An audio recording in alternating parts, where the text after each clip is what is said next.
राधे राधे, जय श्री कृष्णा। कैसे हैं आप सब? आई होप सब अच्छे होंगे। स्वागत है आपका मेरे YouTube channel Radhe Krishna blessings में। तो फ्रेंड्स, आज हम सुनेंगे धर्मराज जी के व्रत की कहानी। धर्मराज जी का व्रत मकर संक्रांति के दिन से शुरू किया जाता है। धर्मराज जी के व्रत की कथा वर्ष भर सुनी जाती है। ये यमराज ही हैं, इन्हीं को धर्मराज के नाम से भी जाना जाता है। माना जाता है कि जिस घर में स्त्री या पुरुष धर्मराज की कथा को श्रद्धापूर्वक प्रतिदिन पढ़ते या सुनते हैं, वे सभी दुखों से मुक्त हो जाते हैं। मृत्यु के पश्चात उन्हें यमलोक के मार्ग में कोई कष्ट नहीं होता तथा शीघ्र ही उन्हें स्वर्ग तथा मोक्ष प्राप्त होता है। धर्मराज जी की कथा में ही धर्मराज जी के व्रत की विधि भी बताई गई है, जो इस प्रकार है। प्राचीन काल में बब्रुवाहन नामक एक राजा था। वह बड़ा धर्मात्मा और दयालु था। उसके राज्य में हरिदास नाम का एक ब्राह्मण था। हरिदास बड़ा तपस्वी था। उसकी पत्नी का नाम गुणवती था। वह बहुत ही सुशील और धनवती थी। गुणवती पतिव्रता और भगवान की बड़ी भक्त थी। गुणवती ने अपने जीवन में सभी देवी देवताओं की उपासना की। एकादशी, महाशिवरात्रि तथा जन्माष्टमी आदि सभी व्रत विधि विधान से करती थी। वह यथाशक्ति दान पुण्य भी करती रहती थी। अतिथि सेवा से भी वह कभी विमुख नहीं रही।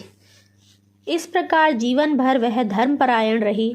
वृद्धावस्था में जब उसका देहांत हुआ तो धर्मराज जी के दूत उसे आकर आदरपूर्वक धर्मराजपुर ले गए। धर्मराजपुर में सुंदर सिंहासन पर बैठे धर्मराज जी भगवान विराजमान थे। उनके पास ही चित्रगुप्त जी का स्थान था। चित्रगुप्त जी मृत प्राणियों के पाप पुण्य का लेखा जोखा धर्मराज जी को सुना रहे थे। गुणवती भयभीत हुई वहां नीचे मुंह करके खड़ी हो गई।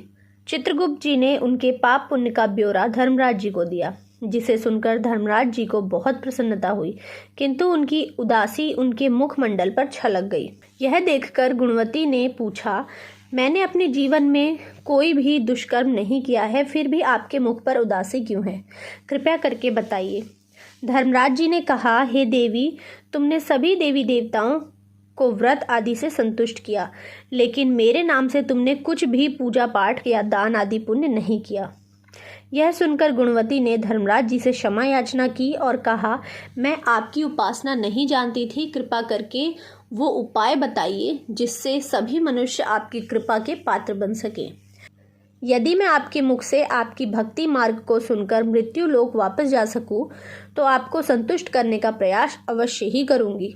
धर्मराज जी ने बताया, मकर संक्रांति के दिन जब सूर्य भगवान उत्तरायण में प्रवेश करते हैं, उस दिन से मेरी पूजा शुरू करनी चाहिए। पूरे 1 साल तक मेरी पूजा करें और मेरी कथा सुने। एक दिन भी कथा छूटनी नहीं चाहिए। साथ ही धर्म के इन 10 नियमों का पालन करें।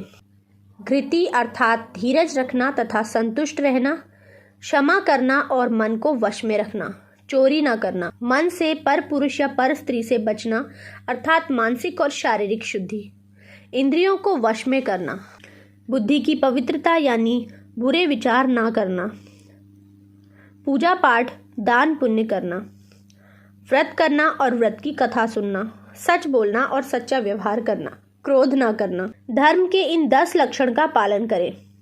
मेरी कथा नियम से सुनता रहे, दान पुण्य और परोपकार करता रहे। वर्ष भर बाद मकर संक्रांति आए तो तब इस व्रत का उद्यापन करे। अपने सामर्थ्य के अनुसार मेरी मूर्ति बनवाकर विधि विधान से प्राण प्रतिष्ठा करवा करके पूजा और हवन करे। साथ ही चित्रगुप्त जी की भी पूजा करें। काले तिल के लड्डू का भोग लगाएं। ब्राह्मण भोजन करवाएं। बांस की टोकरी में 5 सेर अनाज दान करें। इसके अलावा गद्दा, तकिया, कंबल, चप्पल, लोटा अथवा वस्त्र आदि देना चाहिए। हो सके तो गाय का दान भी करें। धर्मराज की बातें सुनकर गुणवती ने विनती की, हे प्रभु, मुझे फिर से मृत्युलोक में जाने दें, जिससे मैं आपके व्रत को पूरा करूं और इस व्रत का प्रचार भी लोगों में कर सकूं। धर्मराज जी ने इसके लिए उसे अपनी सहमति दे दी। गुणवती वापस जीवित हो गई। उसके शरीर में जान आ गई। वह उठकर खड़ी हो गई। उसके सभी परिवारजन बड़े प्रसन्न हुए। गुणवती ने धर्मराज जी वाली सभी बातें अपने पति को बताई। उसने कहा, हम धर्मराज जी का व्रत अवश्य करेंगे तथा धर्म मार्ग पर भी चलेंगे। मकर संक्रांति आने पर गुणवती और उसके पति धर्मराज जी ने निमित्त व्रत शुरू किया। 1 वर्ष के बाद विधि विधान से इस व्रत का उद्यापन किया। इस व्रत के प्रभाव से उन्हें धर्मराज जी की कृपा प्राप्त हुई और उन्हें मोक्ष तथा स्वर्ग की प्राप्ति हुई। बोलो धर्मराज जी की जय। तो ये थी धर्मराज जी की कहानी, जो कि मकर संक्रांति से सुनी जाती है और 1 साल बाद जो अगली मकर संक्रांति आती है उसमें उसका उद्यापन वगैरह, पूजन वगैरह किया जाता है। तो आई होप आपको ये स्टोरी अच्छी लगी हो। वीडियो अच्छा लगा तो इसे लाइक करें, शेयर करें, चैनल को सब्सक्राइब करना बिल्कुल ना भूलें। मिलते हैं नेक्स्ट वीडियो में। राधे राधे, जय श्री कृष्णा।